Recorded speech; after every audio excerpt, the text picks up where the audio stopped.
I'm Pranav Kanade, portfolio manager for VanEck's Digital Assets Alpha strategy.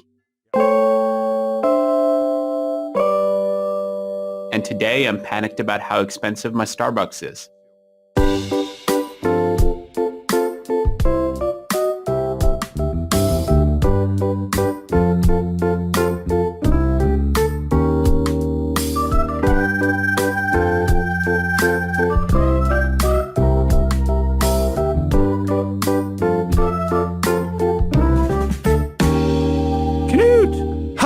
Welcome home. Thank you so much. So you did a month? 3 weeks. 3 weeks in a fjord.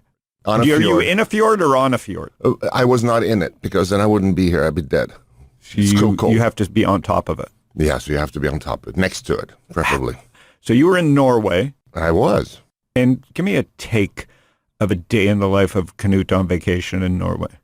So he's at his cabin up in the mountains. You're talking about yourself in the Yes. third person already? Yes. Yeah, well, yeah.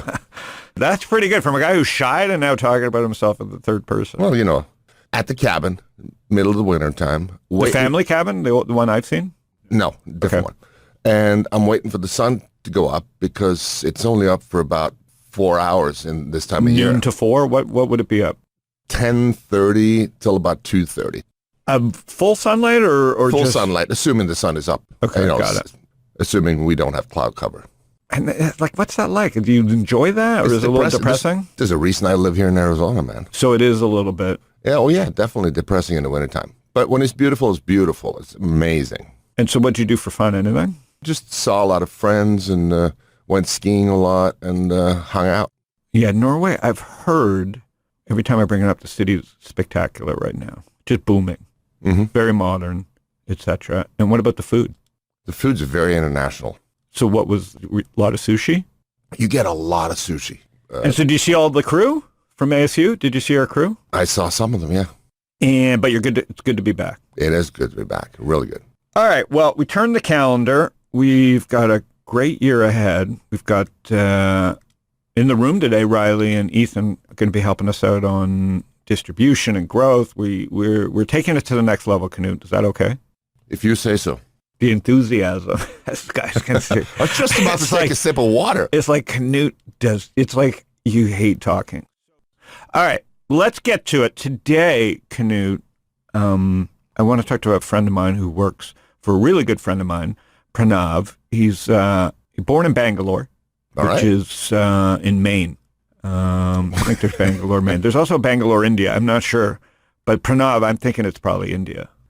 We think it's India. I think it's a good guess. Yeah. Or he's Stephen King extra in Bangalore, Maine. So he's from Bangalore, and he was in the financial industry for a while, and then, like so many, went down the crypto rabbit hole. Right. And a couple of years ago, Jan van Eck, who's been on the show, he's a good friend of mine and a mentor of mine, and a legend in the financial industry, who's gone himself down crypto rabbit hole and has been forever trying to do a Bitcoin ETF through the Van Eck, doing all the good work, regulation side to get it done. He introduced me to Pranav and said Pranav is joining Van Eck to build a crypto fund. Amazing. So, us, you and I have been trying to learn this forever. And 2022 was obviously one of those wildest and fraud-ridden years in financial history, barring 2008. So I wanted to check in with Pranav, who works inside an institutional-like setting. We had a conversation last week, and I said, I got to have you on the podcast because I'm upset about what went down, but I'm also looking at so many interesting applications of the blockchain and NFTs, and I want to see where someone who now makes his full living from this, how they're reacting in the bear market. Does that make sense, Knut? Absolutely. And Pranav, of all things, is worried about Starbucks prices. So you can see he's very calm. He didn't mention he's worried about crypto, but he's going to have a lot of insights for me. I want to ask him a lot of questions, as the same type of questions I ask him monthly after I read his analysis of trying to dissect the industry. So let's get him on. Thank you for having me, Howard. Hey, buddy. So it's Bangalore, India. That is correct. What age did you get over here? I was 12 years old. So as you'll notice, I don't have the accent anymore. It's interesting because, an Israeli will come over at 12 and the Israeli accent gets thicker and proves that they're faking it, I think. So how did you lose the accent? So I don't quite know. I came here for 8th grade, and I remember the first month of being here, and a bunch of other students in my classes would notice my accent, and they would, this is back when you could actually mimic someone's accent and make fun of them for that. Like, I think we're in a world where you can't do that animore, but this is when people would do that. And I guess within month 2 or month 3, I lost it, and I started sounding like this. Didn't practice or anything, just turned out this way. And I went to NYU for undergrad, and I was in a cab ride once in my 20s, and I started talking to the cab driver, who said he had 2 daughters from Guyana. One was, 14, and the other one was 12 when they moved here. The 12-year-old does not have a Guyanese accent, and the 14-year-old does. So his theory was that there's this kind of magic age where prior to X, you lose the accent. After that number, you retain the accent. So I kind of piggyback on that theory, I guess. The culture and the brain are a weird thing, and it probably does have something specifically related to where you are in the cycle of growth in your brain. What was your, first of all, it's fun. You and I kind of pick your brain monthly, and in the last month, things have finally calmed down. When you think of 2022 in crypto, what comes to mind? Deleveraging. That was the theme of the year. I think a large percentage of the bull run in 2021 was a product of, zero interest rates or negative interest rates across the globe and cheap money everywhere sloshing around. And that led to, leverage building up in many different ways. And it's not just in crypto, it was just across all risk assets. And mostly tech, and then obviously insanely in crypto.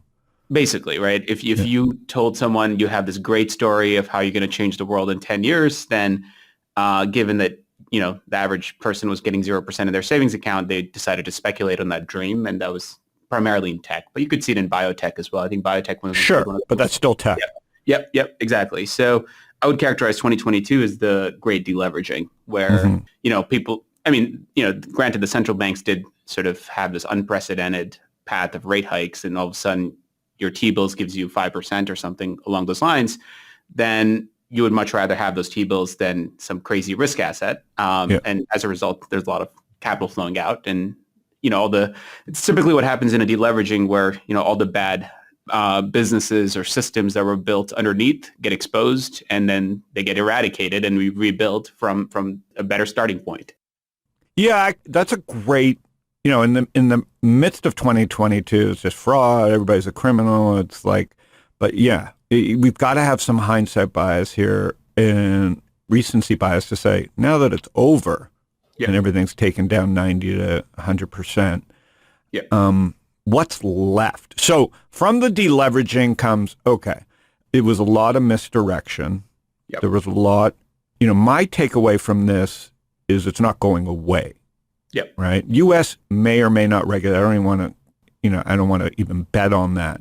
But the rest of the world just can't do what the U.S. will do. Right. So the U.S. has to do something, I think. Would you agree the U.S. is going to eventually do something, or are they just are they happy that this thing crashed?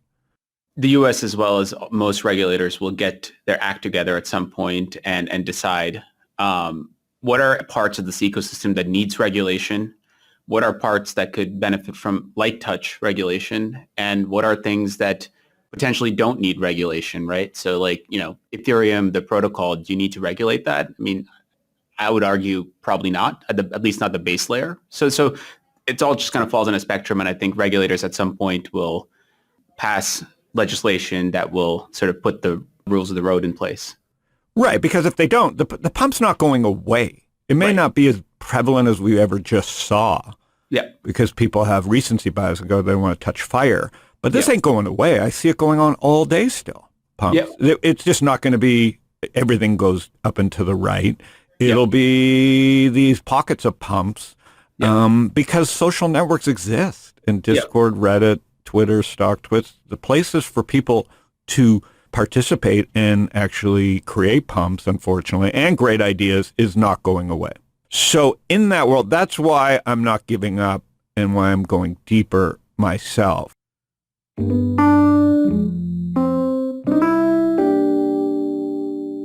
So where do you start in 2023? What do we know should and will survive, and where do you focus your attention? Yep. No, I mean, I can kind of give you a framework that we've been operating with since we really got started last summer. And the operating premise for me, and this is part of the reason I guess, switched industries, was I looked at the fact that, the overall market value of, let's just say, digital assets, which is tokens as well as securities in the space, is around 900 billion. And then it got as high as 3 trillion or 4 trillion? Little over 3 trillion, yeah. Oh, I thought it would be under 900 billion. How low did it get last year? We're kind of near the lows. I mean, we're okay. a little bit off the lows, but I think you should kind of think about how a large percentage of that 3 trillion to 900 billion was, stable coins that did not lose market value, right? Other than Terra Luna. So. Oh, so really it's much worse than that, you're saying? Yeah. So like tokens might have been down a lot more, but the market value of these assets were not as appreciated. So that's interesting. So we're kind of, unless a stable coin blows up, we're kind of at the bottom. My opinion is that, but obviously please don't take me for any financial. No, that's my, I'm just interpreting what you just said to me. Yeah. And that's interesting. Keep going. Yep. And global fixed income and global equities and other sort of capital formation assets have a combined value of 250 trillion. And I sort of plainly looked at this and I said, this tokenization of assets is a better capital formation tool. The underlying technology itself, which is primarily about getting rid of rent-seeking middlemen, is also a good idea. And there are a lot of industries that will essentially rebuild and provide a service or a need to the end customer on this stack because it saves the system cost, time, takes some risk out of the system. At the same time, it adds additional layers of functionality. So that was kind of the overarching macro thesis that this asset class that's 900 billion and change today is going to take market share from that $250 trillion asset class. That's, I would say, the legacy system. Now, the questions are, what is that path? And what's that path? What are the right ways to pursue it? Because really, I will chime in and go, what upset me all this time, why I avoided it, other than through some funds, was that it felt like everybody was attacking it for the wrong reasons. Like, because, I think of Venmo and Apple Pay and all the things I use, Visa, debit cards, as working, right? Like, and the stuff you were trying to disrupt, the Wells Fargos of the world, it doesn't matter how corrupt they get, people still use it, including myself. Yep. So I was always like skeptical because I'm American. Yep. And the products I use, I mean, you're worried about coffee, which is like the biggest ripoff in the world. And so to me, Venmo and Wells Fargo and even Zelle, the few times you have to use it, we're not broken in a relative sense. And that was where most of the innovation was happening, was around financial engineering. Yep. And I don't think, I think what you're trying to say there is the consumer-facing end is actually not broken. It's very functional, it's easy to use, and people like using it. So why? In the U.S. I get it, in the U.S. I'm not going to talk for the rest of the world. Parts, I mean, WeChat works really well, right? Like even in parts of Asia. And I totally tend to agree with you. So I always looked at that and said, why are people trying to, quote unquote, disrupt something for the sake of disruption? Well, they can. I just avoided it. Right. No, that totally makes sense. But so to your earlier question, what's the path? Yeah. You basically said there are a lot of things that will sort of, let's just say, migrate over time, right? So social media at some point will move to the decentralized rails. It'll just take a long time. We're not there yet. But why even focus on that? So this is my issue, and why I didn't do anything there, is like people still use Wells Fargo. So they're going to use Twitter and Facebook for 50 years. Right. You're not going to get scale when old industries are still old industries. I agree. It's going to, one of the earliest realizations I had in my career is however quickly do you think the melting ice cube will melt, it's going to take it'll be a lot slower than you think, right? So, well, I live in the desert, so it'd speed that up. I have a different analogy.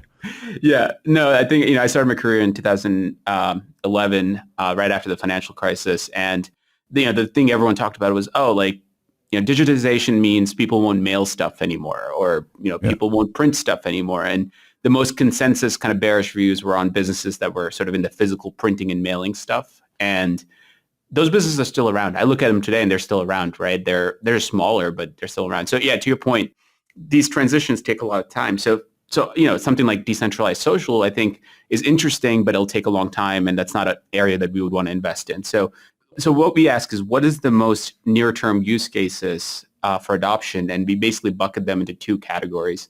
Number one is stablecoins so far have been, quote unquote, the killer app, and people using stablecoin rails to settle transactions. When I say people, I think more B2B than B2C, will be sort of that first wave of things that will generate demand for block space and will generate gas fees. And the other one is just legacy kind of Fortune 500 companies building Web3 crypto experiences because it saves them cost in many different vectors. So those are the two primary areas where... Repeat the first one for me. I was just... Yep. Stablecoin-based payments and settlements. I can kind of give you some Yeah, examples. give me an example. Right. So like if you want to think about it from a consumer-facing standpoint, both you and I could argue among all the stable coins out there that USDC run by Circle is probably the closest to being safe, right? Where you can take some level of comfort that it's dollar for dollar backed. So take that. Right now I can swap USDC for Euro stablecoin, again, run by Circle for, 1/5 the cost as it would cost me if I were to use TransferWise. And at the same time, it's instant settlement versus TransferWise. I will either take T+1 or T+3, depending on the route I decide to take. Yeah. Will the individual user sort of ultimately be doing that all day? I don't ultimately think so. I think the end state is someone like a fintech. We talked about Venmo, Zelle, some of these guys. They might say, rather than use the traditional settlement routes for FX, I would rather do it on stablecoins instead for my underlying business because it saves me cost and time. Yeah. That's one vector, right? But I'm just using that as a simple example. Another area that I think is pretty fascinating is vendor finance and trade finance, right? So if I'm, let's just say, a big retailer and I have a whole bunch of vendors that are providing me services and products, I can sort of make that smart contract base and settle on stable coins and get rid of a whole bunch of back office people or minimize the number of back office people I need to operate my business.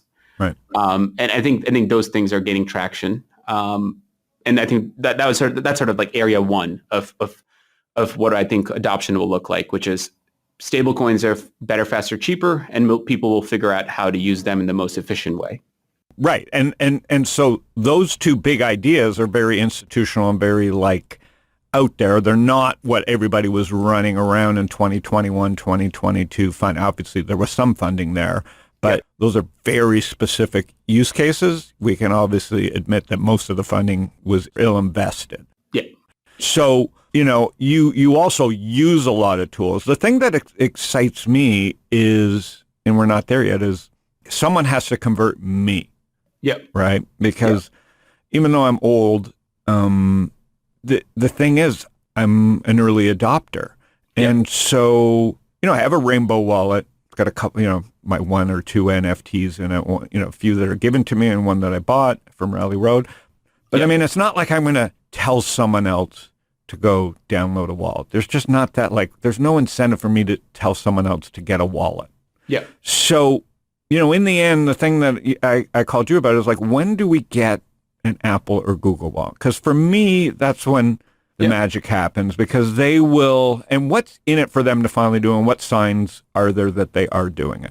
Yep.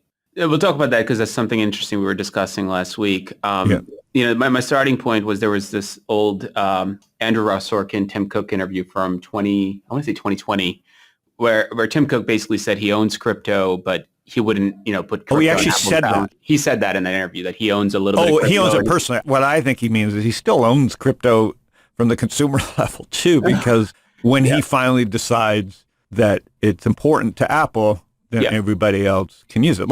I don't know, Knut, do you use Apple Pay? Yes, I do. Okay, so I've lost too many cards, and now finally everything's just an Apple Pay. I don't even know why I wasn't using it. It's phenomenal. Am I paying extra fees to Apple for using it?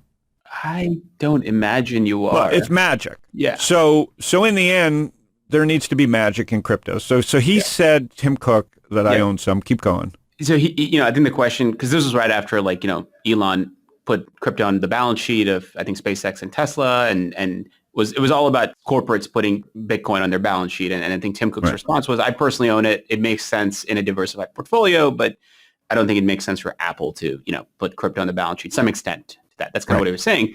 But I think about that and I say, okay, so Tim Cook understands this asset and understands the main pain point, which is self-custody. Self-custody is like a complete pain in the ass right now. It's always been a pain. Like, going back to like your Rainbow wallet, I don't think a lot of people feel comfortable using self-custody. I have $300 on it. Yeah. And the change purse. Right. And the whole point of this asset class in general is giving the end user the option to self-custody financial assets, identity-based assets, all kinds of things, right? Because the design space for, a corporate opens up if they can get the end user to self-custody assets. So all of a sudden, if, Chipotle gets to see Howard has these types of assets in his wallet, and they don't know it's Howard, but they know this wallet has these characteristics, then they can directly try to get you as a customer. So the design space opens up. So the whole point, I think, of this asset class is self-custody. And I think the question for me has always been, do Apple and Google make it easy for you to self-custody assets? So, you probably saw all the news flow on Solana launching their own mobile phone. I thought it was a good idea at the time because they're just, even of very low likelihood, at least they're pushing the boundaries. Correct. Yeah. Yeah. And ultimately that project might not amount to much because Google and Apple decide to just do it themselves. So to that extent, I think what Apple did last month was particularly interesting. So up until, December, Apple had the keys to everyone's iCloud. So someone shows up, with a subpoena and says, hey, give me access to this person's iCloud. Apple has the ability to do that. What they did last month with their latest iOS upgrade was give you, the user, the option to control the private keys to your iCloud. So have it be end-to-end encrypted, and then you hold the private keys. And what's the benefit, again, so to 57-year-old guy, how do I even know that they're offering me that, and why would I undertake that? Yep. How would you know that? So they didn't actually, widely market this functionality that came with the upgrade. So Apple needs to obviously, I think they're testing to see. They're testing. They don't want to have problems. Yeah. Right. But what's really novel about how they deployed it was when you try to enable it on your phone, it kind of says to you, do you want to essentially write down your private keys, or do you want to do this other social recovery thing where if you lose your private keys, you can use the people you mentioned as a method of recovering your iCloud, right? And it's interesting because if you talk to anyone in the crypto space, the conversation, especially post-FTX, has been around self-custody and what does the wallet experience need to look like. So people would say something like, it needs to be either an MPC wallet or a social recovery system, right? So it's not like Howard loses his private keys and all his money's gone. There has to be a way to recover it. And the answer simply is social recovery for the average user. So that is exactly what Apple gave you with iCloud. So I look at that and I say, okay, Tim Cook understands the pain point of this industry. It's probably only a matter of time before they just take this user experience for the iCloud key management and then they roll it out to, a wallet. Right.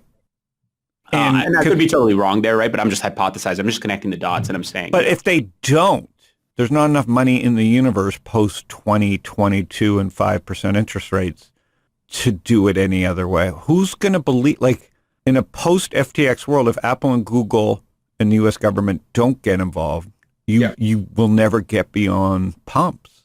Like, is there any other way that you see mainstream adoption? What am I missing?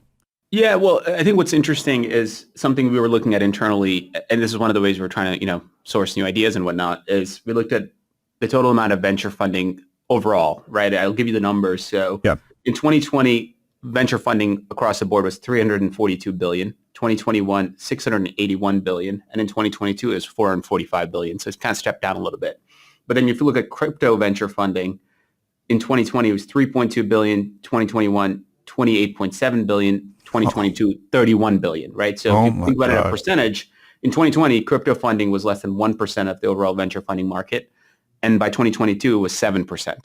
Now, obviously, these things will move around a lot, but then we look at where that money went in that period of time. So what's interesting is if you looked at, so if you kind of bucket, the crypto funding universe or just like the stack, if you will, into things that help people onboard, which is like wallets and infrastructure type things. And then also user experiences that will delight you, right? So like gaming and the NFT world and that kind of stuff. That's entertainment, not just like speculating on something.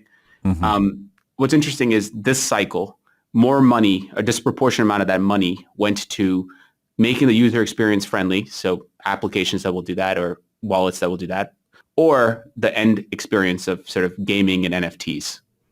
So, which was different from the last cycle. In the 2018, 2019 cycle, a lot of money went into, layer ones and infrastructure, things that you would not interact with, things that other developers will interact with. So my takeaway there is like the consumer friendly stuff is coming with or without Apple or Google in the next 18, 24 months, because that's where all the money went.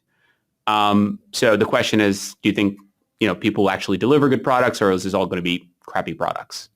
But the end user, me, the thing that I want to get beyond, and I'm already there, right? Because I'm not a trader. And if I was, I got lit up, I would imagine, because the hedge funds are there. I don't care if I assume some of these layer ones are good enough. Ethereum, Polygon, Solana, that should all be in the background. It should just be its own version of the internet. Yeah. So you're saying that will fade away? Yeah, that won't be the conversation anymore, right? I agree. I think part of the reason we talk about this asset class the way we do is because a lot of the development so far has been largely retail funded. And retail is in the average mom and pop funding all this stuff. Now, the whole venture funding market in the space really only took off in the last, I would say 4 years. 2 years, yeah. Yeah. And so as a result, a lot of the investment has gone into the base layers, the infrastructure layer, if you want to call it that. And all of that has come from mom and pops in general, right? All the way from the ICO mania to prior to the ICOs. And hence we have this conversation about layer ones and, scaling solutions, all these different things, pricing oracles. We shouldn't be talking about those things. Correct. And, my guess is in the next 24 months, we probably will not. We'll be talking about, an application you used that allowed you to experience something new and different than what already exists and how that's bringing value to your life. Yeah, utility. Meaning, here's my issue, is anytime I saw 10,000 of something, I just rapidly became skeptical, because whether that's scarce in the world of billions of people, I get it. But as soon as and it was genius. I thought Bored Apes was genius, not because of the art, just because it was new. Yep. And because somehow they got everybody talking about Bored Apes. Yep. And somehow got people to change behavior and put their avatar. Yep. Where they lost the script for me was when they raised outside money. I thought the whole point of crypto was not to raise money or use retail. It was kind of like a better GoFundMe, but for projects. Yep. Okay. So as soon as I saw Bored Ape, and they could wrap it as we want to be the next Disney, but it was like, no, you guys, it was an art project. Where it was, they ran a rendering and ran a computer simulation at 10,000, and they were great at growth hacking or whatever. But everybody form-fitted it to that was the thing.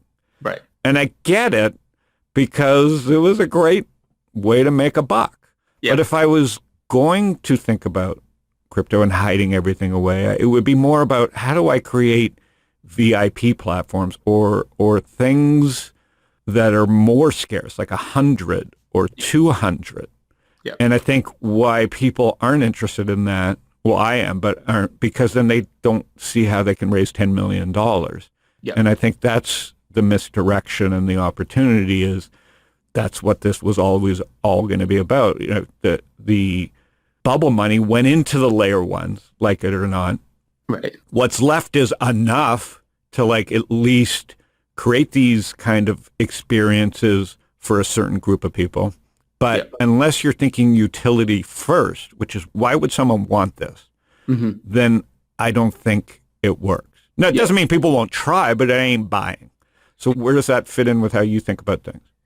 Yeah, so I think NFTs were an interesting form factor, and people tried, and it was like a trial and error thing. They tried all these different things, and eventually we'll figure out the perfect kind of use case, or perfect set of use cases. And this is something you and I were talking about last week, which is we think a good potential use case for NFTs is loyalty programs, because it's essentially loyalty programs on steroids. I think VIP, not just loyal. When I interrupting you here, I was just talking about, because I didn't talk, McDonald's, they did this from the beginning. I was 10 years old, and it was like Monopoly. You had to collect these things, and can't imagine how harrowing it was for McDonald's to deal with some rip-off artists printing, all the coupons themselves and claiming the prizes, right? So those things were so well run by McDonald's. Like as a kid, I was always collecting stuff and taking it to McDonald's, trying to win something, right? Yep. No, I think the design space is particularly interesting there, right? In that example of McDonald's you just kind of gave, there's limited things you could do with it. Now, if that quote unquote collectible is sitting in your wallet, other food and beverage guys can recognize that, hey, this is what Howard likes to eat. Let's try to give him some incentives. Let's just airdrop some stuff into his wallet. How is that not spam? How do I control that? Because I think that's genius from a marketing perspective, but how do we control that becoming the new old email? So that's where I think good wallets and bad wallets will differentiate themselves. Similar to like Gmail having a better spam filter than, whatever. Yahoo Mail, right? I'm making that up. Right. I don't know if one has a better spam filter or not. But so, for example, that's going to come down to trust. That's why Apple and Google, I'm like wanting them to do this because, they're the overlords that I trust the most now. Yep. And they also have the resources to sort of build something that's useful, right? So, I mean, one of the wallets that I've been personally using over the last year has been the Coinbase Web3 wallet. It's come a long way. It used to be so much worse than MetaMask for a long time, but they've put a lot of effort, I think manpower and effort and work into this product. And I think for at least myself, it's a better product experience than MetaMask. And it's a separate app. It's a separate app, yes. Yeah. And I have it too. But I still consider all these things change purses because I'm not in it for the art. Yeah. God bless people who want to do it. I'm in it for the utility. I'm thinking about building companies and tying them all together based on a certain VIP level. Yeah. And I know it's there because I can build all these companies without a lot of tech, right? I can have a website. Theoretically, can't I just have a website and it links to a wallet or my app or account or whatever it is, my VIP program, and I don't have to build an app for Google and Apple? Yeah. No, that's totally right. That's whoever doesn't think that's great. Like if 2 trillion were lost from the peak, that just possibility is excellent.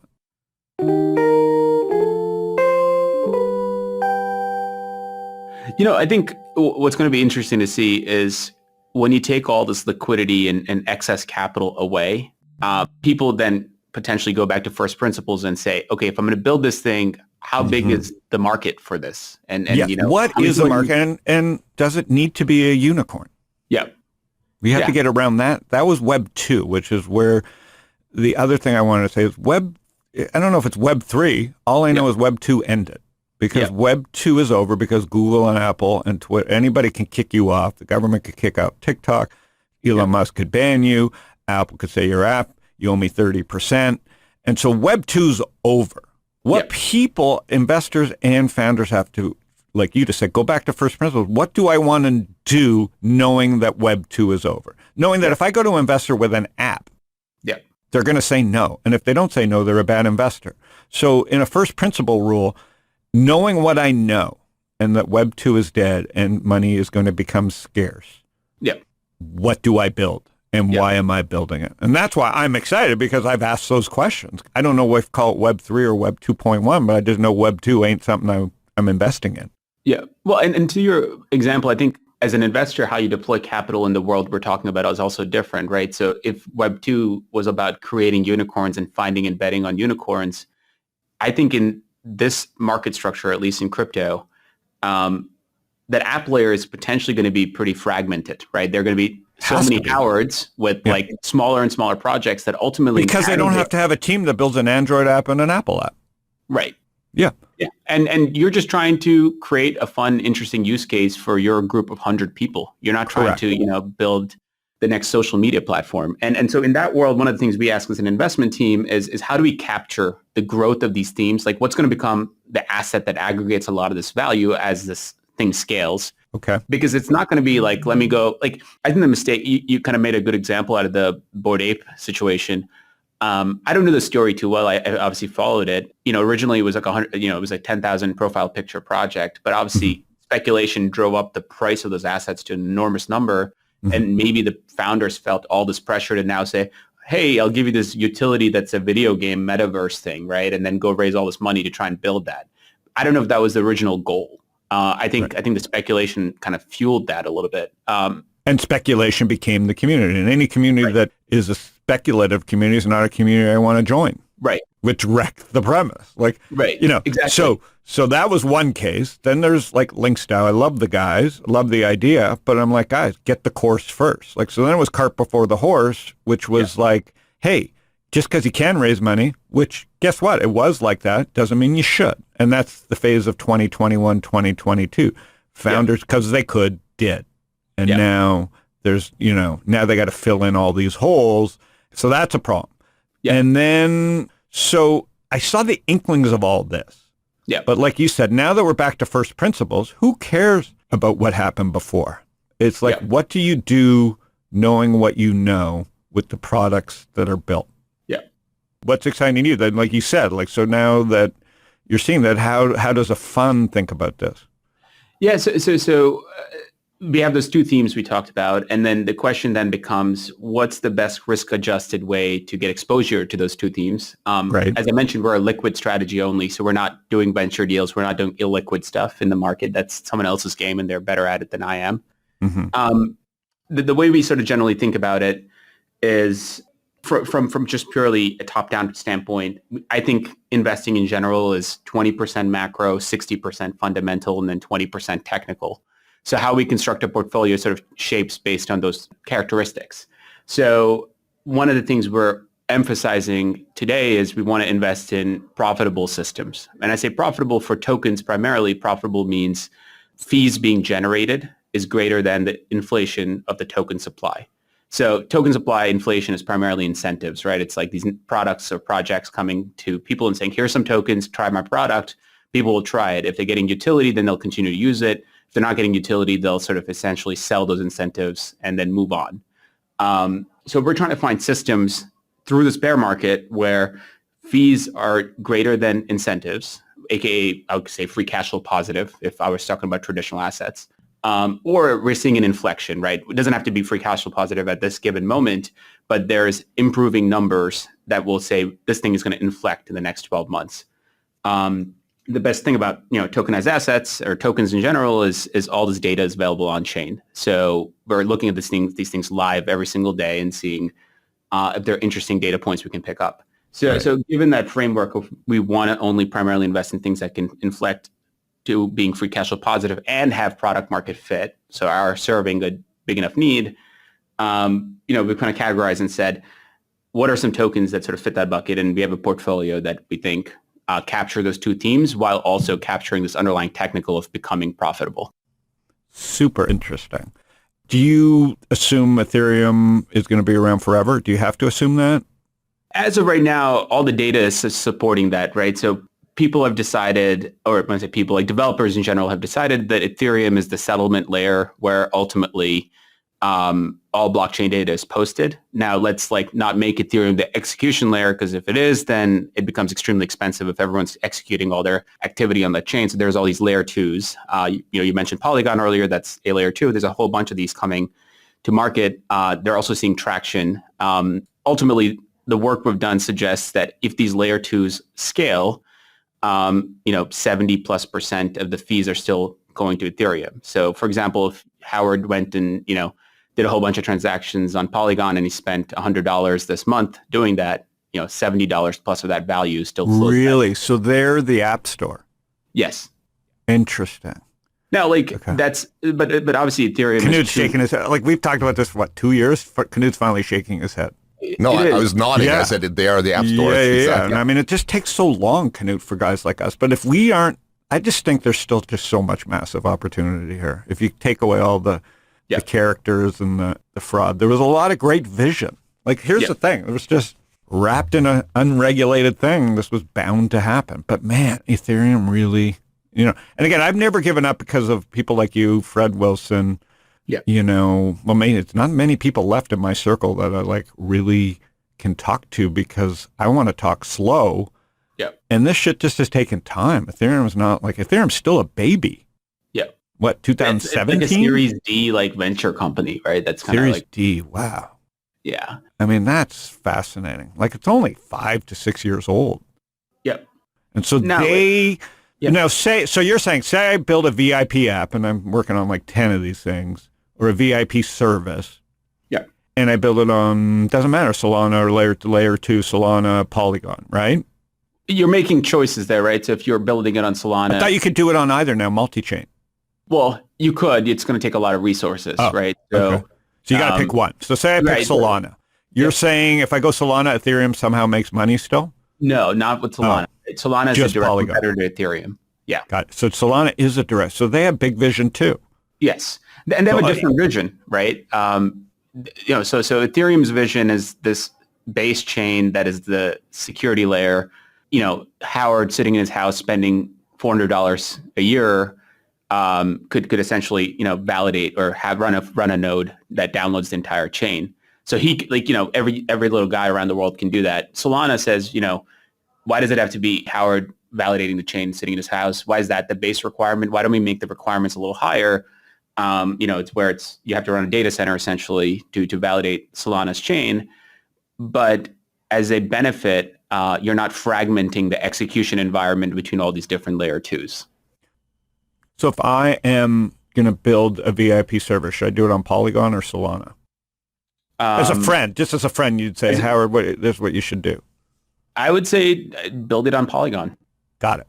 So that's good advice. Okay, because I have Ethereum behind it. You have a large captive audience, and there's a lot of other tooling around it and useful things, right? So if you build a community and they have NFTs, they might take their stablecoins and say, what else can I do with it? And that what else can I do with it, with my money and my wallet? There's a lot more to do with in the Ethereum world than, the Solana world, at least as of right now.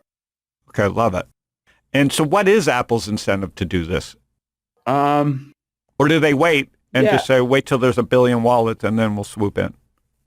So it's hard to say, but I think it's kind of what we were talking about earlier, which is when we started last year, there were less than 30 Fortune 500 companies building some experience for their customers. And towards the end of the year, that number got above, I think, 300. Yeah, I have all the links. I started clicking through them and they're terrible, but there's some good ideas. Yeah, they're all experimenting. But at least they're doing it. So this is that process, right? Right. So people are trying different things, right? Like it's, there's no one size fits all from a Fortune 500 company, building an experience for their customers. Like they're going to have to try different things. Yep. We talked about Starbucks. I think that's going to be an interesting one because the Starbucks mobile app, I think, has 30 million plus users.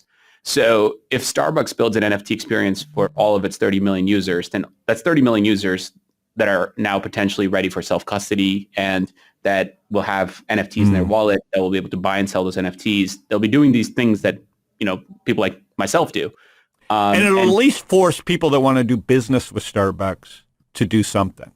Yeah, and like that'll force, Dunkin' Donuts to say, I should probably build some variant of this, and that will force the This entire is super interesting. In a way, Starbucks is, by going digital, they become an LVMH of a physical commodity, which is coffee, because there's perks associated with the high price. So what you're worried about high price is actually their advantage because you'll pay the high price because there's all kinds of perks and marketing attached with it. Right. Wow. Stock's doing well. I mean, I got to revisit Starbucks, just a general note to self. Who's the smart guy there that just went in all in on it? Is this the old man? So I actually listened to a story of the guy who pitched Howard Schultz this idea. So I think Howard Schultz bought into it. I think it's his old marketing guy, and they started this Forum 3 loyalty product. With Andy Sack, who's a friend of mine. So that is genius in many ways. Right. Because of the 30 million. At least they have 30 million. They don't care about MetaMask. They just care about their 30 million people that are addicted to an overpriced average product. Exactly.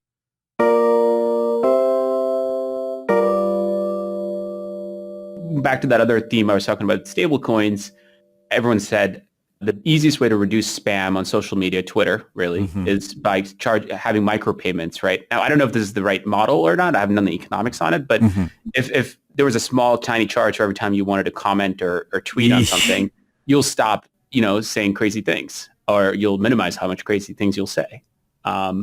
Micropayments in general have been economically unfeasible because of the fixed charges of credit card fees, right? So if I spend $100 on a credit card transaction, there's a certain amount that's fixed and a certain amount that's variable. And so, the fixed cost nature makes it not feasible to do micropayments. So stablecoins, on the other hand, on a layer 2 on Ethereum or even Solana, makes it economically feasible to do micropayments. So let's think this through from a StockTwits example. Just free advice. So I talk to Rishi and the team all the time about this.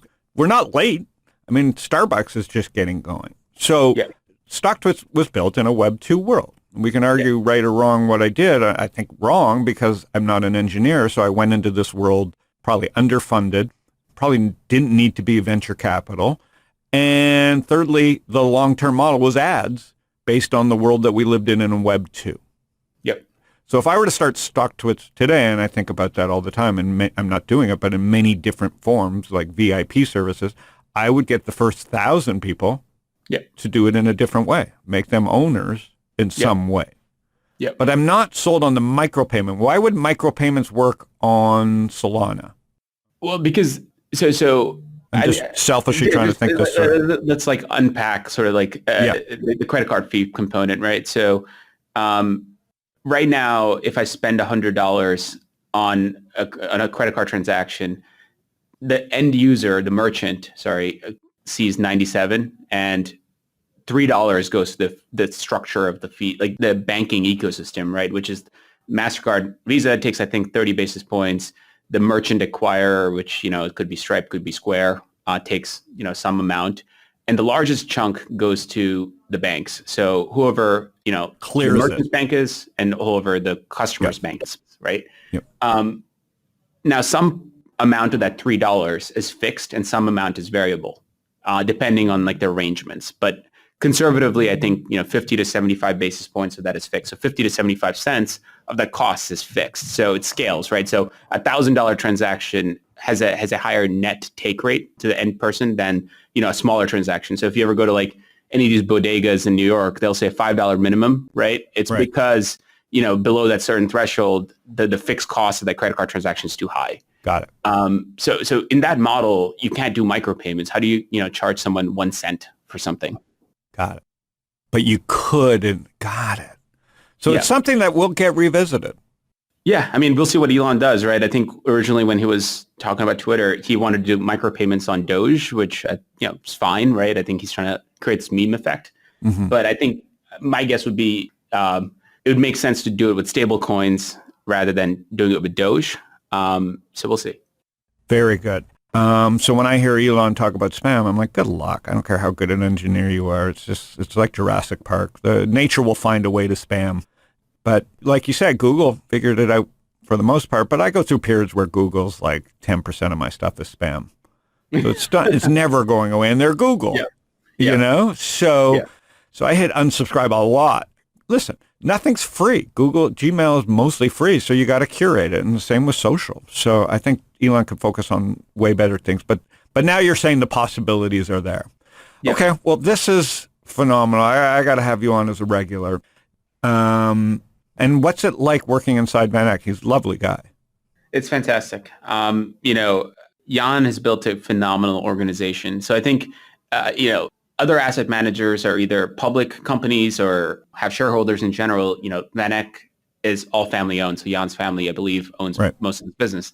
So all the quote unquote directives come, top down and things get done. As like it's similar to all the other organizations we talk about, right? Like the reason it's not a coincidence that, Tesla and SpaceX and all of Elon's companies get shit done. Get things done. Yeah. And I think that's similar here. So yeah, because he's curious. He has my ear, VanEck. Yeah. So give me a couple, like what could go right? What are things that we talked about a lot of stuff that has to happen. What could surprise people in 2023 around Web3 or crypto? What has you the most excited?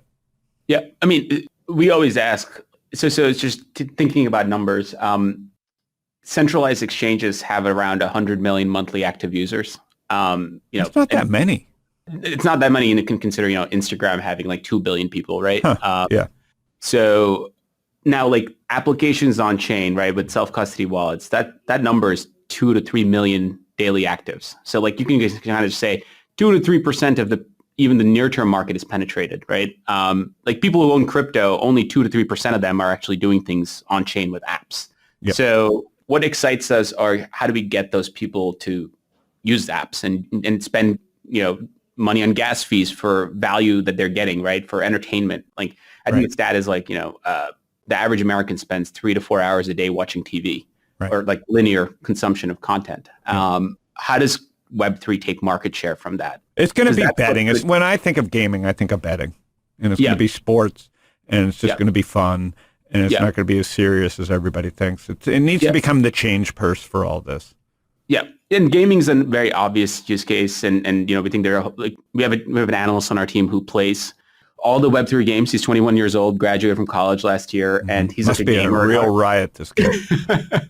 He loves it.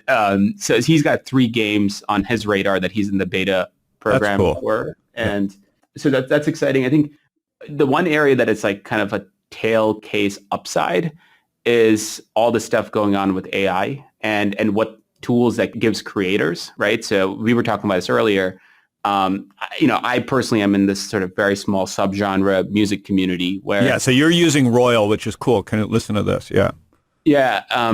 So Royal is essentially a platform. I believe it's built by Blau, who's a musician and one of the co-founders of Open Door. So if you use Royal, you won't realize that it's, there's some blockchain underneath the thing, right? That's so the genius. That's kind of the best user experience part of it. But essentially, it allows musicians, artists to sell royalty rights to their fans directly as NFTs. And ultimately, the streaming all still happens on, Apple Music and Spotify and so on. The only difference is when a song generates more streams, it generates more cash to the artist, and that flows right to the NFT holder through the Royal platform. So it's really well built. It's ambitious. Yeah. It's rethinking all this. So Canute, theoretically, we could just take this podcast and sell a piece of it and figure out a game mechanics to try and grow it, at least have a community involved in helping us grow it, correct? Very interesting stuff. I mean, what it really does is, then all of a sudden all the Howard fans who own a piece of them. Your asset, right, are incentivized to go and tell everyone else to check it out. So that's the same thing with Could my enemy short it? I don't think you can short NFTs that easily at this point. I just think that's a little bit of GoFundMe meets whatever, all those Kickstarter meets digital. Yep. Yeah, I find that fascinating. Like there were some projects in the music space in the last 2 years that were trying to kind of reboot the entire system. And my only thing was like, there was Spotify audio on Solana. There's other ones. My whole thing was like, I don't know, Spotify and Apple Music works great. Why are we trying to that's not the broken piece. The broken piece is, when an artist signs a record deal, they give away 80% of their rights. Got to fix that. Yeah, you got to fix that. And these guys should be able to just sell to their fans directly, right? Because there's a flywheel there. Fan owns a piece of it, listens to it more, does a TikTok, song goes viral, more streaming. So there's a very obvious flywheel. It's starting to work like that in the long tail of books and movies and shows. It's going to, because there's more shows created. You got Hulu, Paramount, Peacock, Netflix, HBO. So this is coming. This is why I'm super excited. So I'm going to ping the Royal guy. Well, we'll connect, but I want to ping them about, going this idea. But you're not going to disrupt Spotify. You have to disrupt the labels. Correct. The publisher. Yeah, the publisher. Spotify's not what's broken. People may hate it, but what's broken is the fucking labels. Yeah, I mean, it's like a slave system. Spotify's gross margins are like 20 to 25%. They're not great. Yeah, so, it's not like they're ripping people off. Yeah. The artist may be pissed, but who they should be pissed with is the system. Right. Exactly. So they are the ones that are going to have to embrace a Royal and kind of like bootstrap it themselves. Yeah. And I think the starting point for all these things is like self-custody, right? Because the moment you give someone self-custody is the theme. And I think this is going to come not from VC. It's going to come from the Starbucks. It's going to come from the Royals. It's going to come from like the different corners finally connecting the dots. Yeah. Yeah. I'm excited. All right. Yeah. Well, I knew there was something there. You're doing great work. It's fun to chat. And we will do it again. And Happy New Year, my man. Thank you. Thank you for having me. Happy New Year. Thanks, Pranav. K-Nut. Hey, Howard. Trying to lift my head. You see the pieces, right? Yeah. We're getting to that YouTube moment. And it's just not going to look the same as YouTube looked. It's going to be a hodgepodge of things that you're skeptical of that all come. But people are really going to have to, well, the complexities need to be hidden, but the tech is at least, the highways are kind of built. Right. Now it's up to good ideas and managed expectations and the right cap tables and the right thinking through end goals. So I'm really excited. I know it's really in real time for this podcast starting to come together. There's been the bubble, which we kind of knew it was happening. Then there was the crash, which was last year, which is just, and the fraud, you got to now go deal and clean yourself off. And you can either turn away completely, but my worry is if you turn away, Canute, you're stuck with just Web 2 and Airbnb. I don't want to do this shit that, it's fine. Uber's great. It's utility stuff. And it was important that Web 2 happen. But Web, 3 or 4, whatever we're calling this, it's just different. Yep. And so I think we're getting there. Anyways, I just burped. Thank I haven't you. eaten anything, but I just burped, so I don't know what that was. All right, you are listening to Panic with Friends, and Canute will clean my mic so that next week it doesn't stink, because I'm so close to the mic. Canute and I get together every Thursday. We don't get together Thursday. If you subscribe, go search my name or Panic with Friends, Google, Spotify, YouTube, Apple Podcast. You can subscribe, and you won't have to do anything. You'll get an alert at your favorite platform and listen to our podcast. We sit down with investors, traders like Pranav there, entrepreneurs, founders, venture capitalists, and try and just get a little bit ahead of the market. Again, Panic with Friends. Thanks for listening, Canute. See you guys soon.